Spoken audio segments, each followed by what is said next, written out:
ketika ibadah ka Gusti Allah hayang mantap urang zikir tengah peting atawa maca Quran salat terus zikir sapeting dua peting seminggu dua minggu sebulan dua bulan engke aya bakal rarasaan lain deui teng geus tah lantaran nu pertama ge kos kitu jateuna naon ku ari mah ditahan tangan susuk bae ka jero hate ngeunaheun perasaan ngeunaheun oh nikmat ta eta pan teu diikhtiaran datang kos kitu dasang sulusu nikmat ngeunaheun maca Quran ngeunah zikir ngeunah pokona nu berhubungan jeung Allah teh ngeunaheun ngan hese nyebutkeunana teh mah ngeunah kos kitu mah hese. Nah, ieu keur carita ikhtiar. Urang ikhtiaran teh sing sireumeun. Coba cara kamari ku ngeunaheun-ngeunaheun teuing eta sing sireumeun teh ya. Kok jadi kana hate asupna. Urang mandi, urang ngawudu sakumaha kamari, salat, akurkeun jeung kamari, zikir urang biasa, teu maca Quran, hayang sing sireumeun terutama zikir lah. Dipaksa-paksa ge kurang ja eueuh. Di ikhtiaran teh datang. Isuk peting gitu deh urang ikhtiaran tah. Teu datang sabulan urang jadi jepan jadi kos kieu aja kitu pernah sing sireumeun ngeunaheun jasa kok ieu mah eueuh cek urang teh tah di ikhtiaran eueuh tapi lamun urang keur tenang datang sorangan oh ngeunaheun di mana can kajahoan urang mun teu boga guru hese konsultasi tapi ketika urang boga guru konsul ka guru boga papanggihan takos gitu cak guru teh terusan ketika orang teh datang konsul orang ka guru ja eueuh deui hasia cinta duniana terlalu tinggi piceun gara-gara cinta dunia kontak aya sorangan oh bener sen inget kasen mobil icen kuari orang ulah aya di jero hate bangsa mobil motor segala rupa eueuh ngan capek kan aya sorangan jadi tama asal dunia eueuh di jero hate eta aya asal aya bae cinta kana dunia eta eueuh bisa dibuktikan ku jelema-jelema anu hayang dumadeheus ka Gusti Allah khusus antara cinta dunia jeung teu cinta dunia bakal nanyana milih embung cinta dunia sebab ngabogaan kangeunahan indah jasa lah dunia mah kurang teu diteangan ge wayah aya mah aya bae dunia mah kurang ditiangan ge wayah eueuh bae dunia mah ternyata kurang wayah teu ditiangan eueuh mah bae beneran tah mah akur nya teu ditiangan nya eueuh atuh pas tah kan kos kitu tah buktikeun ku urang kuari jelema anu teu neangan dunia ge wayah boga mah boga bae nang Allah aya anu dagang bae jana teh rugi deui ku Allah aya anu dagang mah biasa lu modal laletik tapi jadi untung gede nang Allah ayo kuari modal gede untung gede nang Allah keneh bae aya nu kuari teu dagang teu boga atuh nang Allah keneh sarua bae oh jadi urangna doang ye nu kudu gulak-gilek ke jero hatena jaka bae ke geuning bukti Allah nang Allah ngan urang teu bisa ngalempengkeun kabeh nang Allah asa nang urang bae ketika asa nang urang hijab mulai ketika urang untung bunga hijab mulai ketika urang rugi susah atau prihatin hijab mulai etalah nu bakal nggak hijab ka diri orang ketika orang hayang ka Allah tak eta ikhtiar eta teh bakal leungit ketika orang tafakur ka dinya ya cak urang jadi ikhtiaran ge we mah bae jadi ikhtiaran ternyata eueuh geus eta mah kumaha Allah akurkeun jeung ieu ya Allah geuning nu ngabulak-balik hate ya Allah geuning nu ngabulak-balik mata kurang geus diusahakeun ge kafir Mekah pamentana kitu ge geus kajahoan ku Gusti Allah janang Allah ngate imankeunana timbul bae ge pertanyaan aya kos kitu mah atuh Allah teh kok teu jujur teu adil kunaon atuh nya teu diimankeun mulai tah urang protes ka Gusti Allah protes mawa bendera kamari kan bendera buruh geus protes ka presiden haju bendera kitu guru geus ka presiden haju bendera dokter geus ka presiden bendera naon deui sia duh demo ka ditu ka presiden geus kabeh kuari mah demona ka Gusti Allah mau bendera sia ngan datangna ka mana ya ka Senayan aya di Senayan tah di mana ya Allahnya ayo coba demo masing-masing ai kos kitu mah tuh Gusti Allah teu jujur teu adil nu mantak urang lamun teu ngaji bakal cilaka bae. Bakal cilaka datang ka mana ieu budak ieu tauhidna. Datang ka mana datang ka dieu kadinya bae. Ke lamun naik deui datang ka dieu, ke naik deui datang ka dieu, naik deui naik deui diukur dulu mantak lamun ngaji na model kos kieu mah ieu tauhidna tauhid TK bae. Tauhid TK bae geus cukup tauhid TK ge nu penting mah asal ngajembat di jembatan Sirotol Mustaqim moal maleset sakitu doang. Ngan moal hiber doang, moal hiber. Moal tauhid kos urang mah kos kieu mau tauhid TK mah moal hiber ka sorgana. Urang bisa neurekeun, "Pa itu sanu hiber itu." Wah, pae cepet amat. Itu saya itu tuh nu hiberna rada lalaunan mararaunan. Ngan mantep kene. Itu mah kos manuk gaok we koplek. Ai urang mah ieu aduh ieu tadi dia teh tauhid urang kos kieu. Tauhid urang mah sebab engke keyakinan teh ditambahanna mah ku Gusti Allah sorangan. Sanajan urang maca kitab tauhid bet teu yakin teh bae. Kiai bae contona mun magahan tauhid teh hebat jasa di lembur urang. Di lembur urang bae mah kiai urang lah. Di masjid di mushola, dolor. Rezeki mah ti Gusti Allah. Kan kitu wa ma min dabatin fil ardi illa Allah rizquha. Setiap anu kumalandang di muka bumi, lah ku Allah dirizkian. Geus, teu kudu diteangan rezeki mah nang Allah sanajan cicing bae ge ku Allah dirizkian. Diondang bae ngariung teu diberkatan marah. Bener pun. Eta tadi ngawurukan tauhid ka mana? Tauhid ka mana ta tauhid. Jadi lisan mah lisan, hate mah lain deui, lisan jeung hate lain deui. Nu matak ieu mah ye bisa debat, ilmu tauhid bisa pakai debat sungut mah, tapi keyakinan mah teu bisa didebatkeun. Teu bisa didebatkeun keyakinan mah, nu matak bisa diukurna yakin teh engke ku ahli thariqah. Ahli thariqah nu geus jadi bisa ngukur keyakinan murid-muridna. Ikida kiceupna tina lempangna tina perilakuna kadeulean ku guru thariqah nu guruna mursyid. Keyakinanna datang kadinya, keyakinan datang kadinya. Mantak mere instruksina ge disesuaikan jeung keyakinan-keyakinanna. Eta mah contona tah, urang ngaji tauhid di guru urang. Oh, ucap petang jasa. Geus carita rezeki bae heulanan ieu mah. Ulah bingung-bingung ku rezeki. Wa ma min dabatin fil ardi illa Allah rizquha. Nang Allah ngarizkian teh nang Allah. Geus yakinkeun ku sia. Sungutnya na takos kitu tah sungutnya na takos ya. Isukna nyana dagang. Si kiai. Pandagang teh anangan rezeki. Eta dagang teh minju berarti teu percaya ka Allah. Namun nyana masih kena dagang berarti teu percaya kana yen Allah ngarizkian sebab dina pikirannya na aing mun teu dagang teu dahar. Sarujeng kitu pan. Berarti eta guru tauhidna kudu dirantai kos kitu. Teu akur jeung omongna. Guru tauhid batul lain kos kitu aya nu geus boga keyakinan mah. Dagang ulah. Ulah dagang guru tauhid mah geus.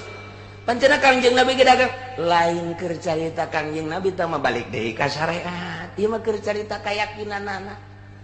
Kecerita keyakinan matak wali mah wali memeh jadi wali teh nyana nguji keyakinan ninggalkeun lembor aing mah deklar ya nguji keyakinan moal dagang moal tani aing mah moal nanaon engke dahar ku Allah sapoe dah masih kena tanaga 2 poe tanaga 3 poe mah geus sebut tanaga pan tanaga geus kiceup lagi wa nuqallibu afidatahum wa absarahum kaulah ngabolak-balik kana matana sehingga matana teh teu bisa neuleukeun bener sehingga teu paham nyana kana hat wa absarahum jeung ku kaulah dibolak-balik pangdeuleuna sehingga teu daek deuleu kana hat nyana teu iman percis kama lam yu'minu bihi awal marrah sakumaha teu arar iman bae dina awal kajadianana geus wa nazaruhum ku kaulah diantep bae tabakos kitu mah itu gianihim dina kalacutan anak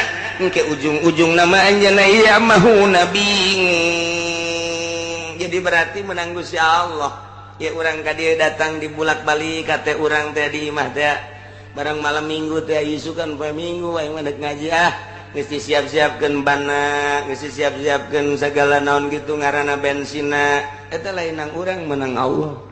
Wa nuqallibu afidatahum. Aya anu geus biasa ngaji ge lain mendek perebe heulanan. Emang aya naon babaturan aing ngadaguan. Jadi tuh udah ngabesan jagan nanti dibalikeun ku Allah ulang ngaji ngabesan bae. Nang Allah teh kos kitu. Menang Allah. Wa nuqallibu afidatahum. Ulah nang urang muga rasa nang urang cilaka. Nang Allah eta mah kos kitu. Ngan ikhtiarna menang urang. Anu ngabuktikeun datang ka dieu nang Allah, nu ngabuktikeun datang ka ditu menang Allah. Atuh kafir ge menang Allah. Ngapirkeun teh nang Allah. Urang iman ka Gusti Allah menang Allah. Eueuh nu urangan sabenerna mah. Ngan lamun urang ditarik-tarik ka dieu luhur teuing tah ngaji. Geus bae urang mah aya ikhtiar di urang, aya kasab di urang. Geus eta ikhtiar jeung kasab nu urang anu ngahayukeunana mah nu ngabuktikeun Gusti Allah Subhanahu wa ta'ala. Padahal kabelah dituna mah ikhtiar ieu hirup mah. Lamun geus luhur jasa urang ibadah ka Gusti Allah bakal moal aya ikhtiar. Tinggalin ja ikhtiar. Kurang di ikhtiaran hayang cager jasa yang cager awak endahan modal. Kita ikhtiar pan beak eta kada sa ikhtiar eta. Di ikhtiaran kurang anak urang ge da supaya daek mondok geus ka dieu geus ka ditu geus ka dieu tetep bae main PS bae. Ikhtiar tinggal ikhtiar kan. Aya anu ikhtiar dihayukeun ku Gusti Allah, aya anu teu diikhtiaran, aya anu diikhtiaran kurang tapi teu akur. Ah buktina mah ikhtiar mah engke mah tinggalin ieu nganjang urang sebagai kaum ahli sunnah wal jamaah tetep kudu nempelkeun ikhtiar supaya kaharti jang naon eta ikhtiar jang nempelkeun ganjaran jeung siksa di dinya tan nempelna kabelah dituna mah lain kobo ieu mah tah ieu geus luhur tah ngaji tah wa nuqallibu afidatahum wa absarahum atuh kaula janu ngabalik ngabulak-balik kana hatena mah anu ngabulak-balik kana pangdeuleuna dibulak-balik hatena paham henteu nang kula dibulak-balik matana mata hatena iman henteu janang kula berarti urang urangan nang Allah kabeh jasana jan urang terus bae ge teu paham henteu bae kos urang ngaji bae unggal minggu ka dieu ngan datang doang ditanya mah naon setan tadi nu dibahas dah terus nanya ese ngajina ge pokona aing asal datang bae geus diukreup balik beres geus teh ada tentang Allah tah kos kitu. Nya mah datang ka dieu teh ngan datang balik geus beres. Geus asal aya catetan di malaikat bae tah mah. Malaikat ge bingung barang di akhirat teh catetanna mah loba tapi pahaman teu. Cenah teu paham-pahami mah jelema ieu. Tapi catetanna mah aya bae. Barang di deuleu geus lah atuh udah sesuai jeung catetan bae. Heuh tilok dilaksanakeun ja puasa Rajab nya henteu nya mah teh.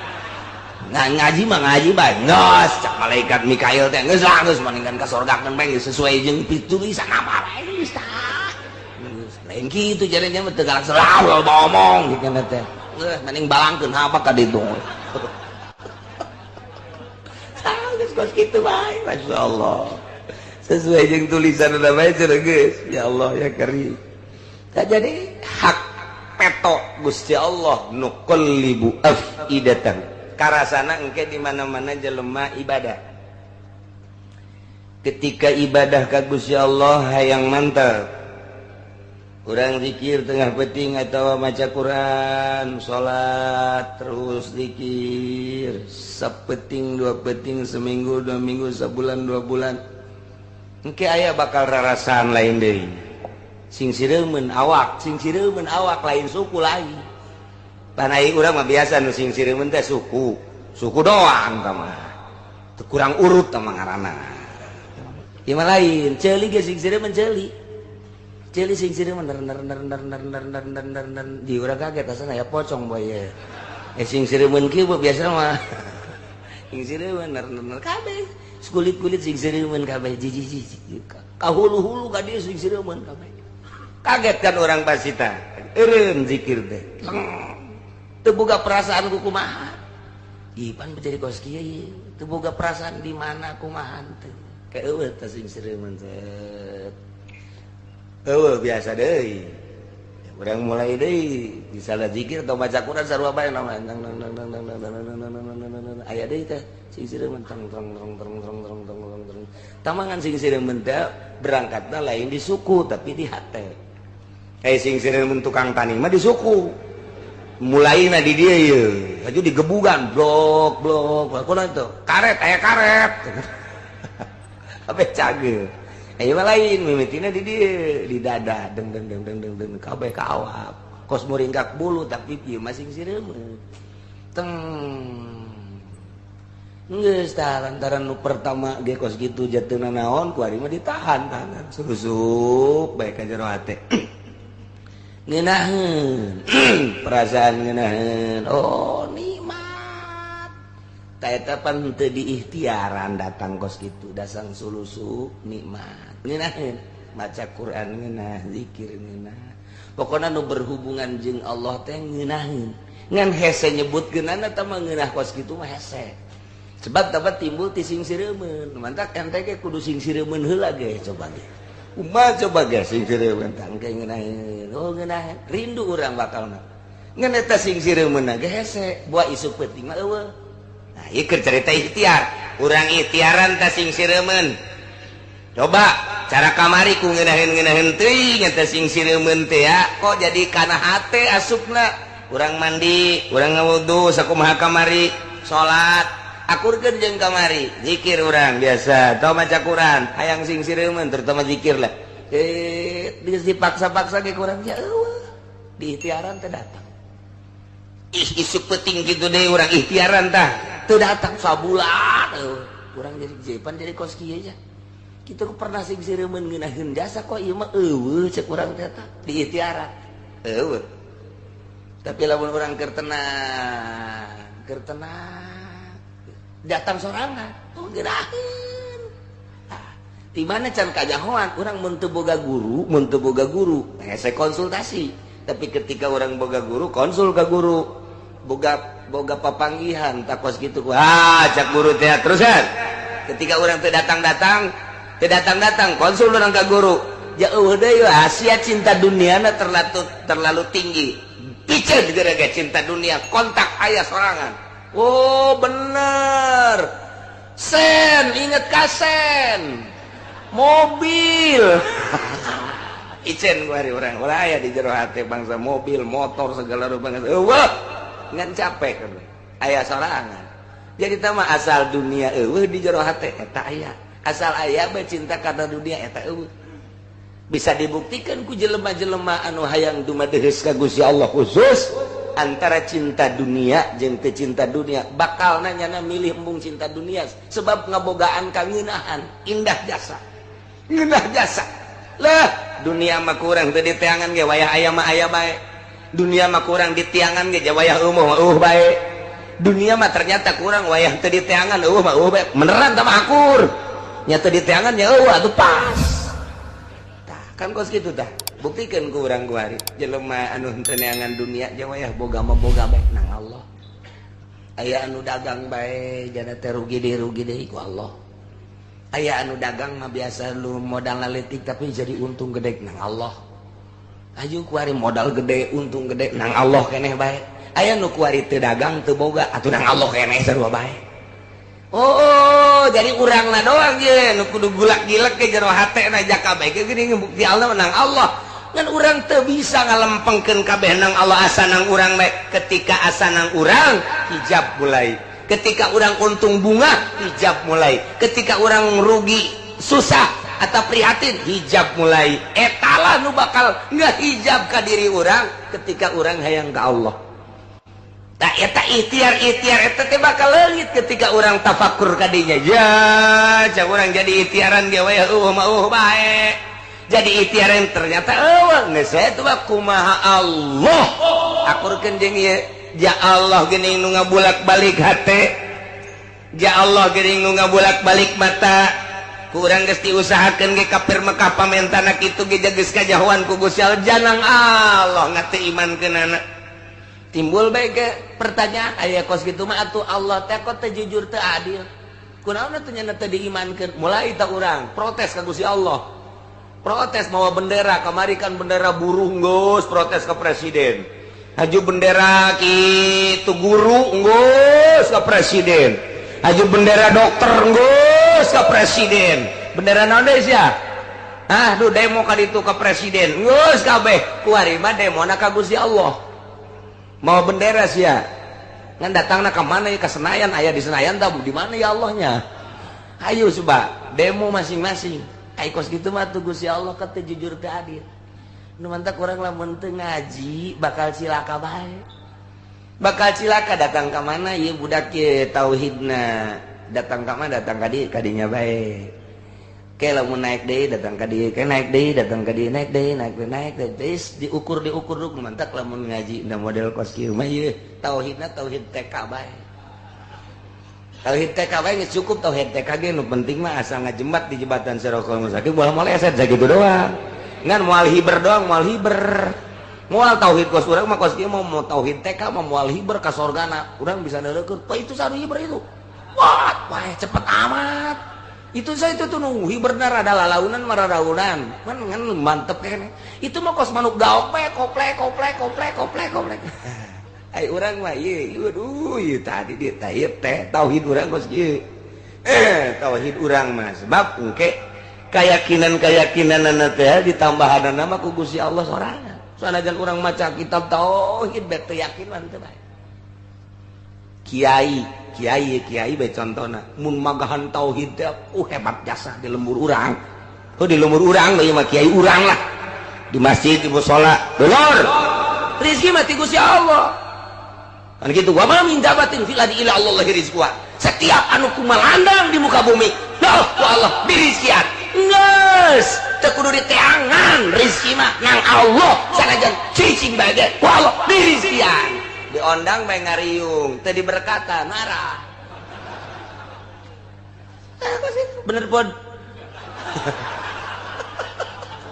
eta tadi ngaurukan tauhid ka mana tauhid ka mana tah tauhid jadi lisan mah lisan hate mah lain deui lisan jeung hate lain deui nu mah ieu mah bisa debat ilmu tauhid bisa pakai debat sungut mah tapi keyakinan mah teu bisa didebatkeun teu bisa didebatkeun keyakinan mah nu mantak bisa diukurna yakin teh engke ku ahli thariqah nu geus jadi bisa ngukur keyakinan murid-muridna ikida kiceupna tina lempangna tina perilakuna kadeuleuan ku guru thariqah nu guruna mursyid keyakinanna datang kadinya keyakinan datang kadinya nu mantak mere instruksina ge disesuaikan jeung keyakinan-keyakinanna eta mah contona tah urang ngaji tauhid di guru urang ucap petang jasa geus carita rezeki bae heulanan ieu mah ulah bingung-bingung ku rezeki wa ma min dabatin fil ardi illa Allah rizquha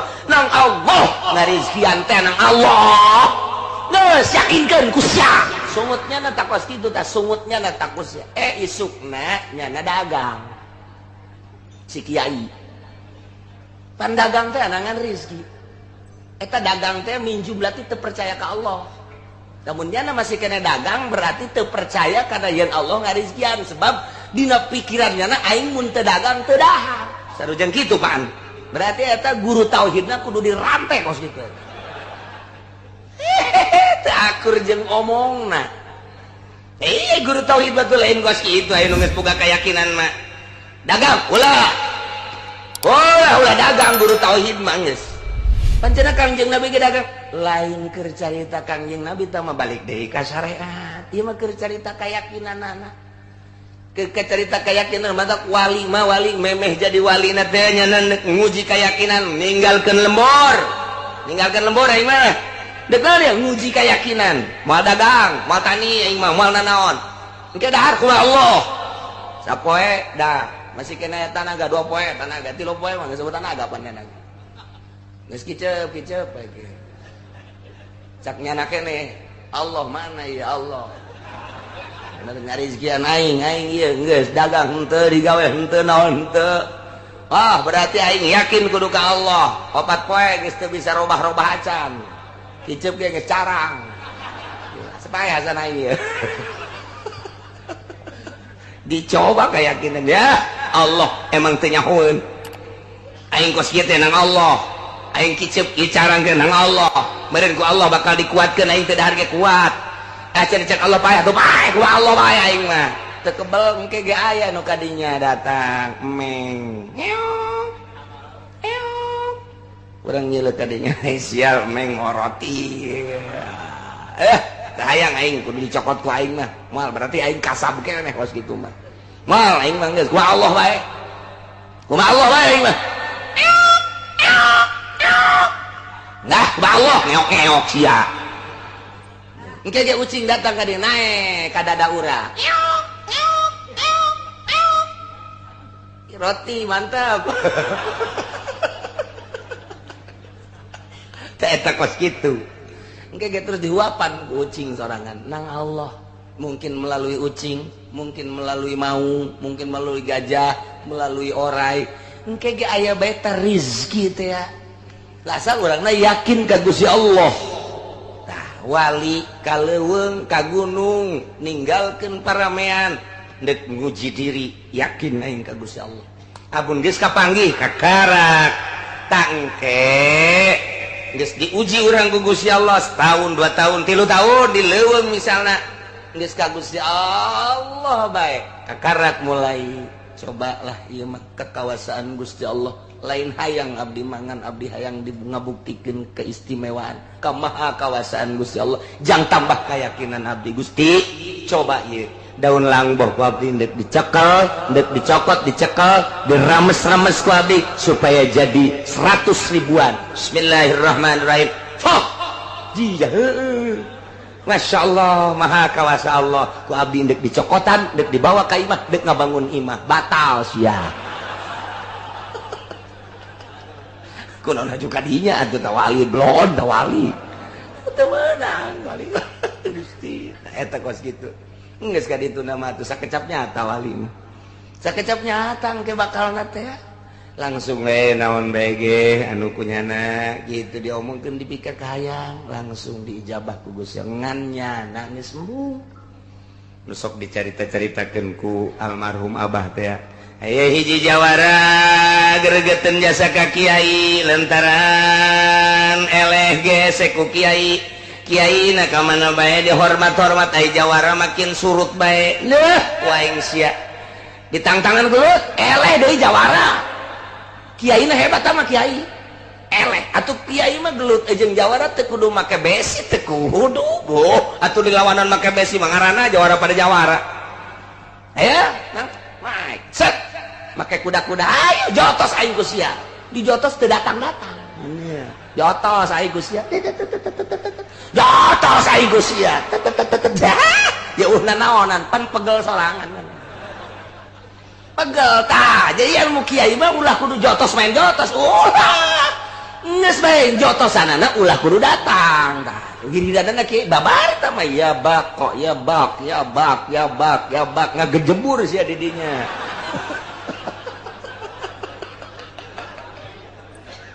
Hiji tah eta ilmu kiai eleh atuh. Eleh caritana teh jawara teh jalain eleh adu kekuatan teu datang-datang.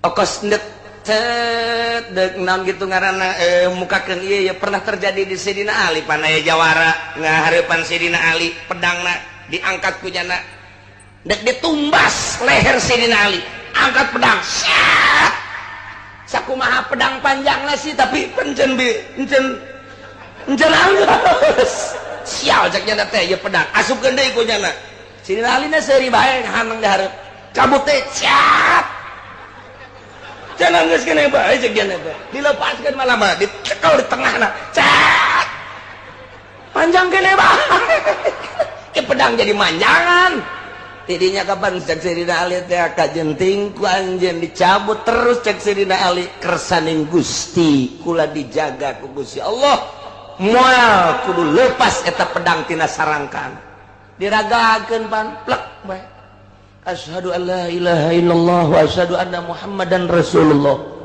tuh jadi ngalawan tiba heula ge ngalawan wali-wali Allah mah lain kudu kekuatan lain tinju balas tinju boho ti dituna bahwa ti dituna takos kitu bae tah ninju teu datang-datang atawa datang mah datang ngan karasana ku leungeunnyana ieu sakumaha batu tinju aing Gusti Allah aduh jadi nanti eta mah jalain beungeut tah mah tuh beus eta mah da eta pipi aing tinju Gusti Allah dek gemper aing leungeun teh ilmu kiai mah kos kitu kuduna atawa tadi golok sek panjang keneh Tangga-tangga asupkeun deui beres. Tah eta kos kitu. Diondang, cek gerjawara teh. Diondang ngari diondang gitu diajakan gelut aing eleh segala rupa aing eleh. Ku aing sia, diisin-isin di loba jelema. Yes. Beres. Diondang ngariung ka imah jawara. Jang kiai biasana kan make kasur. Nah, tawa make samak anu bagus. Dihandapna kunyana digali ditendenan bangke ucing dipoprok diratakeun kiai diondang cicing di dinya beres memeh ngariung teh hampura cak jawara kiai kunaon eta teh dihandap aya rembes bae aya naon coba kiai coba buka buka ieu naon coba kiai tadi jerona coba tetebakan kiai naon cak kiai teh nu rembes-rembes kieu mah biasana belut. Nah, sia kiai mun lain belut berarti kiai batal ka kiaiana. Oh, masalah ceknya teh. Gale dah. Karena wari mah kanyahoan kiai blon ieu. Nya geus tulak cangkeng bae lain kiai teh mah. Geus jawaban buatannya na. Begitu dibuka bangke ucingnya jadi belut. Sial kiai. Ucing jadi belut. Sakecap nyata. Masyaallah.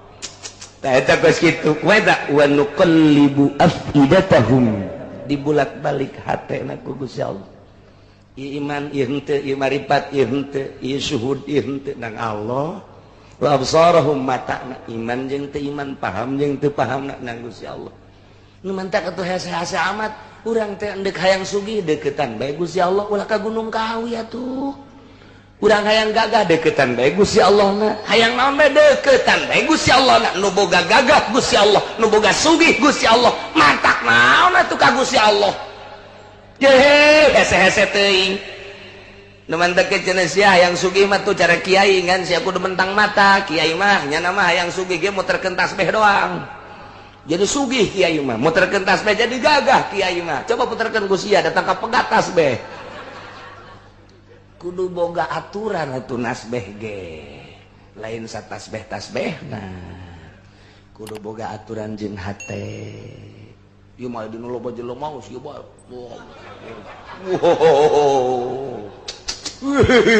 pohara jasa beuh giliran we sorangan tasbeh dialungkeun tolong bangsa penceramah atau kos kitu tah di loba jelema tasbih dikaluarkeun ngomong dari kieu bae padahal mah lain keur nasbeh teh mah sok-sokan doang ieu mah teu tilok nasbeh tilok malah mah deuk salat ge leungit tasbih ka mana nya bari ku tilok-tilok mah bari wa nuqallibu afidatahum wa absarahum kama lam yu'minu bih awwal marrah wa nadharuhum fi tughyanihim iya Allah andapkeun jeung Gusti Allah jelema kos kitu kena lacut terus geus aya dina rahasia aing geus aya dina ilmu aing anjeun mah anjeun bae Muhammad geura dakwah anjeun mah ngan sakadar tugas ti kaula dakwah sampaikeun syariat nya sasakitu ulah boga pikiran kadua katilu hiji tabligh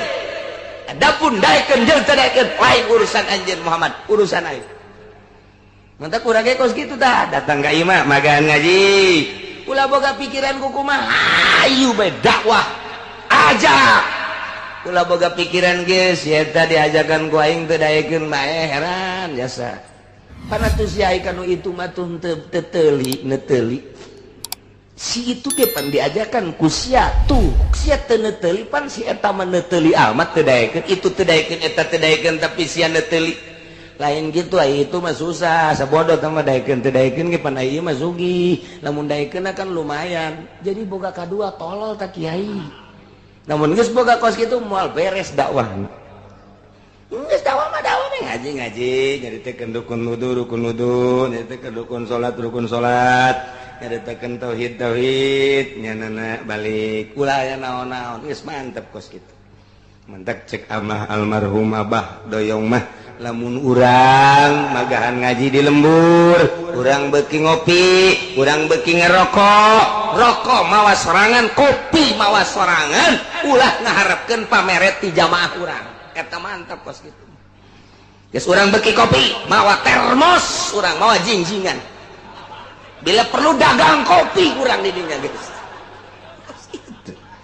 Rokok naon urang nu beuki bawa ulah ngaharepkeun ti jamaah. Lamun geus ngaharepkeun ti jamaah geus moal muai tama ilmuna boro-boro jang muridnya na ge can bisa make ilmu sakitu bae. Tuh gitulah nya iyalah dakwah Kangjeng Nabi ngajakanana Kangjeng Nabi sehingga Kangjeng Nabi dicaci dimaki ku ahli Mekah dipenta mukjizat hampir Kangjeng Nabi ge terpancing. Tapi ternyata kabelah dieuna tereda hati Kangjeng Nabi tiis hati Kangjeng Nabi terus dakwah Kangjeng Nabi sanajan dicemooh dicaci dimaki diciduhan diperangan Kangjeng Nabi teh tetep bae terus bae ngalih Kangjeng Nabi ti Mekah ke Madinah di Madinah terus Kangjeng Nabi dakwah sampai perang hasil daripada dakwah Kangjeng Nabi 14 tahun anu silam alhamdulillah urang kuari iman ka Allah iman ka Kangjeng Nabi urang Kangjeng Nabi Muhammad sallallahu alaihi wasallam. Kangjeng Nabi teh akos cai mantak wa ma arsalnaka illa rahmatan lil alamin mun nyaritakeun rahmat hartina rahmat eta cai. Kumaha teh cai teh lamun ku urang dibendung, kemudian ku urang dipake mandi, kemudian cai dipake ngindum, kemudian cai pake gitu naon ngaranna nyebor, jarara ditatangkalan dinikmati ku urang. Tina cai tersebut urang bisa ngarasakeun kasegeran, ngarasakeun hasil daripada cai. Ngeunah eta rahmat. Kangjeng Nabi teh kos cai. Lamun eta cai ku urang diantepkeun cai mah ngalir bae tapi urang mah teu melu atuh urang henteu pernah menikmati kesegeran cai henteu pernah pake nyebor henteu pernah pake menikmati hasil daripada seboranana tah eta mah kos kafir. Kangjeng Nabi liwat ibarat cai kafir teu melu ka Kangjeng Nabi percis sakumaha tadi urang mah begitu cai datang Kangjeng Nabi ku urang teh di rumah caina dijieunkeun tempat urang mandi di dinya ngalawudu di cai rahmat ngaranna tah dipake nyebor hasil seboranana di dahar ku urang geus urang mah gupak di rahmat Allah bentukna cai rahmat Kangjeng Nabi urang Kangjeng Nabi Muhammad sallallahu alaihi wasallam. Ngan eta cai sing hade ulah di kotoran ajuk wari cai di kreditan kotor teh caina teh kotor dek gupakna ge atuh kotor ngaran sing hade caina ulah diribaan caina sing hade rahmat Kangjeng Nabi teh dibentukeunna kalmai kos cai ngalir terus ka unggal nagara kumu di Indonesia mah cai Kangjeng Nabi ane rahmat Kangjeng Nabi asal urang geus iman berarti urang kena cai rahmat Kangjeng Nabi nyambung jeung Kangjeng Nabi. Mata kurang maca salam ka Kangjeng Nabi atuh aya Kangjeng Nabian. Mun urang dicontohan ku cai urang teh aya Kangjeng Nabian ketika urang assalamu alayka ya Rasulullah atuh teh kudu hese-hese eta Kangjeng Nabi na ge eta geus aya di urang. Cai Kangjeng Nabi teh rahmat teh cai. Nah, caina ku urang teh kuari geus diinum ja urang mah geus iman berarti urang teh geus aya Kangjeng Nabian. Geus aya Kangjeng Nabi ketika urang assalamu alayka ya Rasulullah atuh ngajawab Kangjeng Nabi alaikassalam. Urang maca shalawat Allahumma sholli ala sayyidina Muhammad wa alaihi emang aya Kangjeng Nabian di awak urang eta iman ka Kangjeng Nabi cai rahmat geus aya di awak urang. Ketika urang maca shalawat atuh Kangjeng Nabi ngadengekeun oh sia macana saeutiknya 11 dongnya. Cak Kangjeng Nabi geus lumayan lah 11 geus sakitu-gitu. Ketika caina di kreditan je aing teu betah di awak sia ieu. Cek Kangjeng Nabi kos ya jadi kos gitu atuh nyahoeun Kangjeng Nabi sebab eta cai diinum ku urang ibarat cai mah jadi atuh awak urang teh aya rahmat etalah rahmatan lil alamin kos gitu jadi urang iman ka Kangjeng Nabi seakan-akan urang nginum cai Kangjeng Nabi fi asa ne wa daraji